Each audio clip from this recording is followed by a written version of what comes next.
says any public school, including the University of Idaho, must put up the motto, "In God We Trust," somewhere on campus, clearly visible, with liberty and justice for all.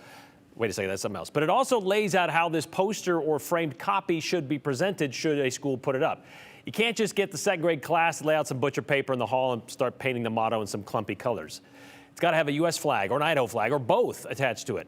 And the background can only be black, white, gold, or silver. And that's it. Flags, letters, background, spells it all out. And the whole point of this, according to the bill's statement of purpose, is to, quote, affirm for students, staff, and the general public the historical and ongoing significance of our nation's motto, end quote.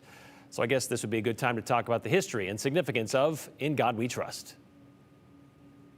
The first reference allegedly appeared in America in 1748.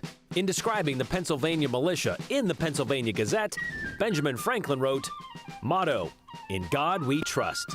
A version of that motto made itself public again in 1814 in the fourth stanza of Francis Scott Key's poem, The Star-Spangled Banner, written during the War of 1812. And this be our motto, "In God is our trust."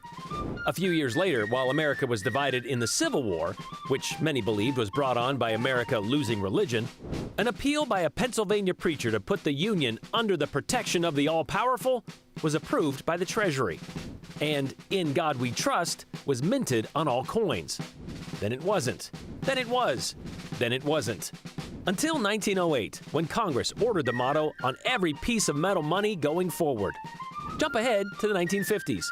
America is waging another war, this time a cold one against communism. Since the Soviet Union was supposed to be godless, one thing that gave us the benefit in this battle, believed America's ministers, was our belief in the Almighty. And in 1955, President Dwight D. Eisenhower makes a law to put the motto on all our money.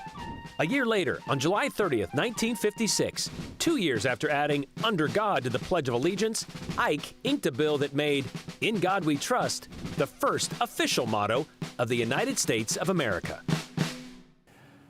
And that bill would also print the motto on every piece of our paper currency as well. The "Under God" was added to the Pledge of Allegiance 62 years after it was written for the same reason. We were in the middle of a second Red Scare, and we had to establish our moral superiority to communism.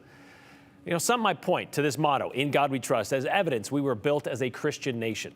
Others, though, might point to the first unofficial motto of these United States. Maybe you've heard of it. E pluribus unum, from many, one. That phrase was adopted as part of America's first seal in 1782. And for further evidence of this country keeping design separate of doctrine, you can see the Treaty of Tripoli in 1797 and the failed attempt to add a Christian amendment to the Constitution in 1876.